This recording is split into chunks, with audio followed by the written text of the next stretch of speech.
SK하이닉스 주주분들, 오늘도 장시작부터 마음을 크게 흔드는 움직임이 나오고 있습니다. 하이닉스는 지금 176만 8천 원 부근이고요. 전 거래일보다 4% 정도 내려와 있습니다. 그런데 현재 하락률만 보면 오늘 흐름을 제대로 설명할 수 없어요. 아침에는 174만 원 부근에서 출발했고요. 개장 직후 188만 9천 원까지 치고 올라갔다가 다시 170만 원대로 내려왔습니다. 불과 2시간 사이에 10만 원이 넘는 변동이 나온 겁니다. 시초가를 보면서 겁이 나셨던 분들은 오전 급반등이 나오자 조금 안심하셨을 겁니다. 이제 진짜 저점이 잡히는 것 같았을 수도 있고요. 그런데 180만 원 후반에서 매물이 쏟아지면서 분위기가 다시 달라졌습니다. 오늘은 단순히 오르느냐 내리느냐를 맞히는 장이 아니에요. 어느 가격에서 매수자가 들어오고 어느 구간부터 손실 매물과 차익 실현이 나오는지를 확인해야 하는 장입니다. 결론부터 말씀드리면요. 170만 원대에서는 분명 저가 매수가 들어왔습니다.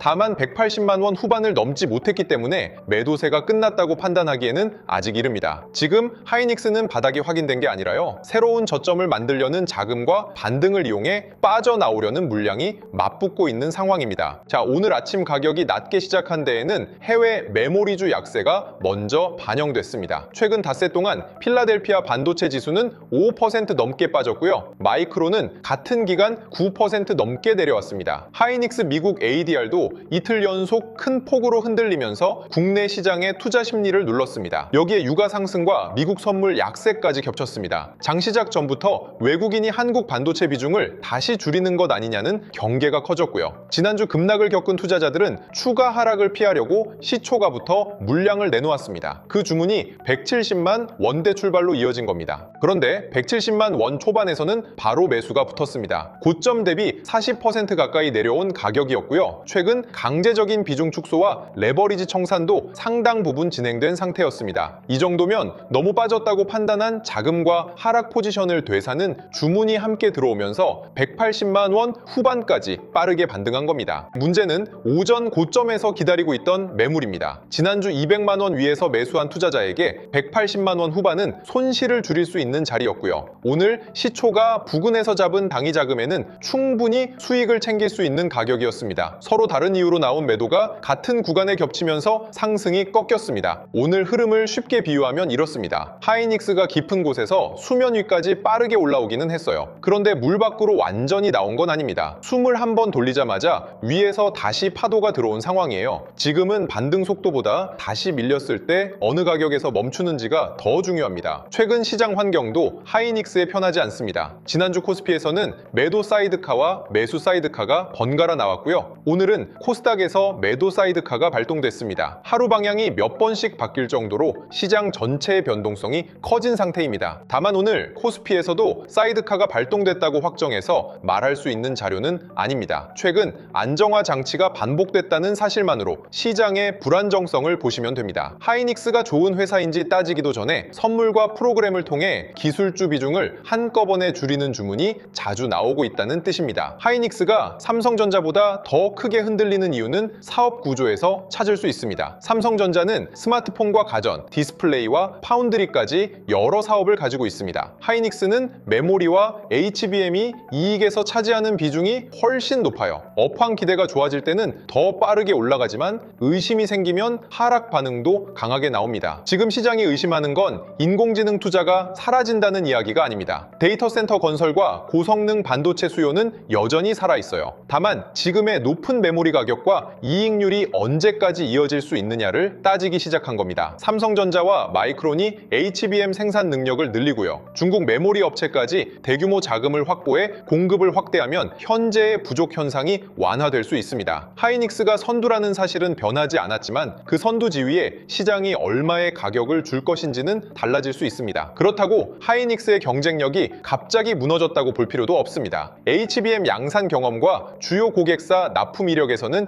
여전히 앞서 있고요. 증권가에서도 대외 업황 변수가 아직 견조하다는 분석이 이어지고 있습니다. 최근 급락에도 높은 실적 기대가 유지되는 이유입니다. 이제 시장이 원하는 건 좋은 회사라는 설명이 아닙니다. 차세대 HBM에서도 고객 인증을 선점하는지, 생산량을 늘리면서도 높은 수율을 유지하는지, 늘어난 물량이 실제 영업이익으로 연결되는지를 확인하려는 겁니다. 이번 실적 발표가 중요한 이유도 여기에 있습니다. 시장은 이미 높은 HBM 매출과 수익과 영업이익을 예상하고 있습니다. 따라서 단순히 실적이 좋다는 것만으로 주가가 크게 반응하지 않을 수 있어요. 다음 세대 제품의 출하 일정과 고객 구성, 향후 설비 투자 계획이 시장 예상보다 구체적으로 나와야 합니다. 좋은 숫자는 기본이고 앞으로도 좋은 숫자가 이어질 근거가 필요합니다. 최근 유상증자와 미국 ADR 발행으로 확보한 자금도 중요한 변수입니다. 회사가 생산시설과 첨단 반도체 투자를 앞당길 수 있다는 점에서는 긍정적이에요. 수요가 계속 강하다면 경쟁사보다 먼저 생산 능력을 확보해 더 많은 주문을 가져갈 수 있습니다. 반대쪽에서는 기존 주주의 지분 희석을 생각해야 합니다. 주식수가 늘어난 만큼 기업이익도 더 빠르게 증가해야 주당 가치가 유지됩니다. 결국 자금을 얼마나 확보했느냐 보다요. 그 돈을 투자해 얼마의 추가 이익을 만들어내느냐가 판단 기준입니다. 미국 ADR은 본주 대비 약 25% 높은 프리미엄을 유지하고 있습니다. 미국 반도체주가 약한 상황에서도 높은 가격이 유지됐다는 건 미국 투자자의 하이닉스 관심이 아직 크다는 뜻입니다. 다만 그 가격을 국내 본주의 목표가처럼 그대로 대입하시면 안 됩니다. ADR에는 미국 시장에서 바로 거래할 수 있다는 접근성과 제한된 물량에서 나온 희소성이 포함되어 있습니다. 국내 본주는 코스피 선물과 프로그램, 원화와 외국인 현물 수급의 영향을 함께 받습니다. 같은 회사를 기초로 하더라도 단기 가격이 다르게 움직일 수밖에 없습니다. 앞으로 국내 보통주와 ADR 전환이 가능해지면 이 프리미엄은 줄어들 수 있습니다. 미국 가격이 내려올 수도 있고요. 국내 본주에 차익거래 매수가 들어오면서 가격 차이가 좁혀질 수도 있습니다. 어느 쪽에서 만날지 확정할 수 없기 때문에 전환 전후로 변동성이 다시 커질 가능성이 있습니다. 최근 수급에서는 외국인 매도가 가장 부담스럽습니다. 최근 닷새 동안 외국인은 하이닉스를 약 2조 원 순매도했고요. 개인은 약 2조 2천억 원을 받아냈습니다. 연기금은 2천억 원 넘게 순매수했습니다. 외국인 지분율은 52%대로 여전히 높은 수준입니다. 그러니까 외국인이 하이닉스를 완전히 버렸다고 볼 수는 없어요. 다만 최근 순매도 규모가 컸기 때문에 단기 추세를 돌리려면 외국인 매도 금액이 줄어드는 과정이 먼저 나와야 합니다. 오늘 투자자별 수급은 아직 확정되지 않았습니다. 장중 주가가 반등했다고 외국인이 돌아왔다고 말할 수 없고요. 다시 밀렸다고 기관이 전부 팔았다고 단정할 수도 없습니다. 오늘 거래가 끝난 뒤 확정 수급에서 외국인의 매도 속도가 둔해졌는지를 확인해야 합니다. 공매도 역시 오늘 수치가 아직 집계되지 않았을 가능성이 큽니다. 0으로 표시됐다고 공매도가 전혀 없었다고 보면 안 돼요. 최근 확정 거래에서 공매도 비중은 전체 거래량의 2% 안팎이었습니다. 오늘 변동성을 공매도 하나로 설명할 만한 수준은 아닙니다. 오히려 레버리지 상품의 기계적인 주문을 더 조심해야 합니다. 하이닉스가 내려가면 2배 상품은 목표 배율을 맞추기 위해 본주를 줄이고요. 그 매도로 주가가 더 떨어지면 추가 조정 주문이 발생할 수 있습니다. 기업 실적과 관계없는 매도가 하락 속도를 높일 수 있는 구조입니다. 그래서 현재 가격이 많이 낮아졌다는 이유만으로 추가 매수를 결정하면 안 됩니다. 낙폭이 크다는 사실보다 강제적인 매도가 실제로 줄었는지를 봐야 해요. 싸게 보이는 가격과 안정된 가격은 같은 말이 아닙니다. 오늘 첫 번째로 확인할 가격은 173만 원대입니다. 장중 저점이 만들어진 구간이에요. 다시 흔들리더라도 이 가격을 지키고요. 반등할 때 이전 고점을 높인다면 매도 압력이 약해지고 있다는 신호가 됩니다. 반대로 173만 원대를 깨고 반등 고점까지 계속 낮아진다면요. 가격 주도권은 여전히 매도자에게 있습니다. 이 경우에는 새로운 저점이 만들어질 때까지 기다리는 편이 낫습니다. 위쪽에서는 180만 원이 첫 번째 관문입니다. 현재 가격에서 180만 원을 회복하면 장중 하락폭을 줄일 수 있고요. 그 가격 위에서 물량을 소화해야 오전 고점 재도전이 가능합니다. 오늘 오전 고점인 188만 9천 원을 넘으려면 거래량도 같이 늘어나야 합니다. 장중에 잠깐 찍고 내려오는 돌파는 의미가 약해요. 고점을 넘은 뒤 눌려도 180만 원대를 지켜야 위에서 기다리던 매물을 실제로 받아냈다고 볼 수 있습니다. 오전 중 거래량은 300만 주를 넘어섰습니다. 장 초반부터 많은 물량이 주인을 바꾼 건 분명해요. 다만 거래량이 늘었다는 사실만으로 매집이라고 부르면 안 됩니다. 거래가 많이 나온 뒤 가격을 어디에서 지키느냐가 중요합니다. 170만 원 후반을 유지한다면 아침 매도를 아래에서 받아낸 흐름으로 볼 수 있고요. 다시 장중 저점으로 내려가면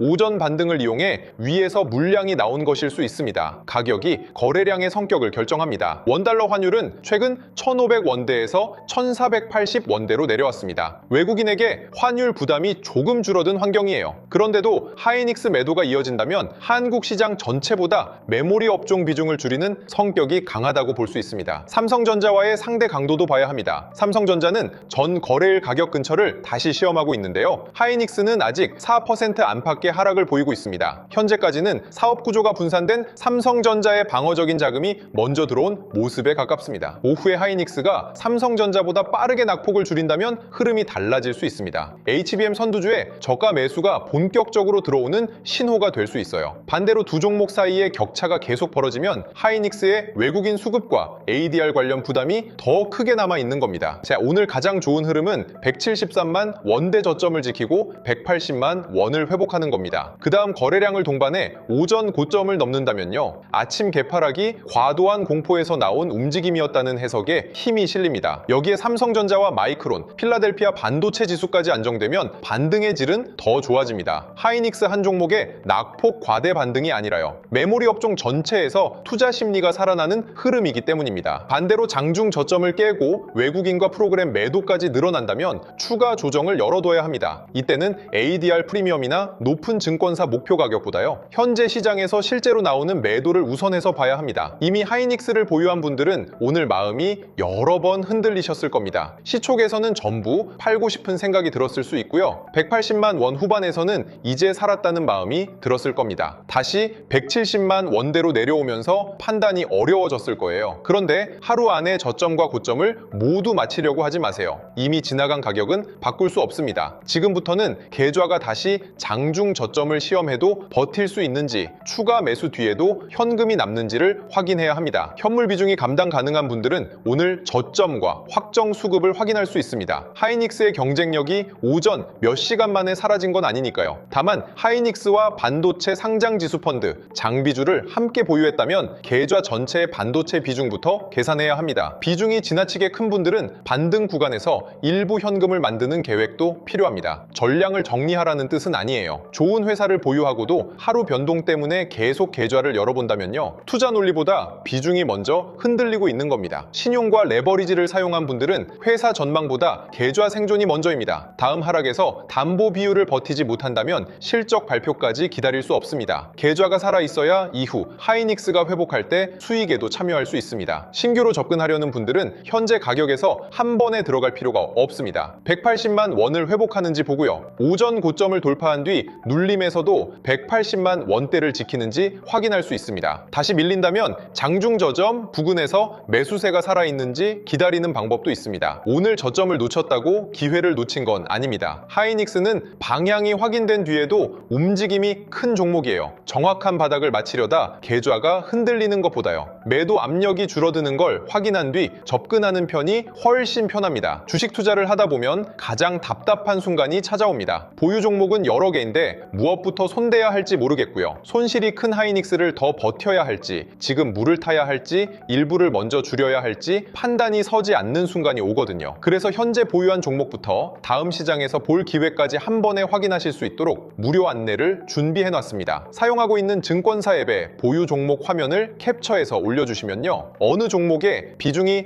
과도하게 몰려 있는지, 손실이 어디에 집중되어 있는지, 어떤 종목부터 먼저 점검해야 하는지 무료 진단으로 확인하실 수 있습니다. 현재 계좌를 확인한 뒤에는 하락장이 끝났을 때 관심 있게 볼 히든 종목군도 함께 안내해드립니다. 아무 종목이나 따라가는 방식이 아니라요, 실적과 수급, 가격 위치를 기준으로 다음에 확인할 종목을 미리 준비하실 수 있습니다. 개별 종목보다 시장 전체를 활용하고 싶은 분들을 위한 상장 지수펀드 매매 정보도 준비했습니다. 어느 구간에서는 기다리고요, 어느 흐름부터 관심을 높여야 하는지 시장 상황에 맞는 대응 기준도 함께 확인하실 수 있습니다. 상승장에서 수익을 기대할 수 있는 종목만 보는 것도 아닙니다. 시장이 다시 흔들릴 때 현금을 어떻게 관리할지, 하락장에서 활용할 수 있는 상장 지수 펀드와 대응 방법은 무엇인지도 무료로 안내해드립니다. 그리고 영상이 올라간 뒤에도 시장 상황은 계속 달라지잖아요. 오늘 외국인 수급이 어떻게 확정되는지, 하이닉스 ADR과 마이크론이 어떤 방향으로 움직이는지에 따라 다음 거래일 분위기가 바뀔 수 있습니다. 이런 변화는 영상보다 빠르게 확인하실 수 있도록 데이터 알림센터도 운영하고 있습니다. 하이닉스와 삼성전자 수급, 중요 가격대 변화, 미국 메모리주에서 확인해야 할 데이터를 정리해드리는 공간입니다. 설명란이나 고정 댓글에 있는 텔레그램 입장 신청 링크로 들어오셔서 신청해 주시면요, 확인 후 데이터 알림센터 입장을 도와드리고 있습니다. 바로 들어가는 링크가 아니라 이 입장 신청 방식이라는 점은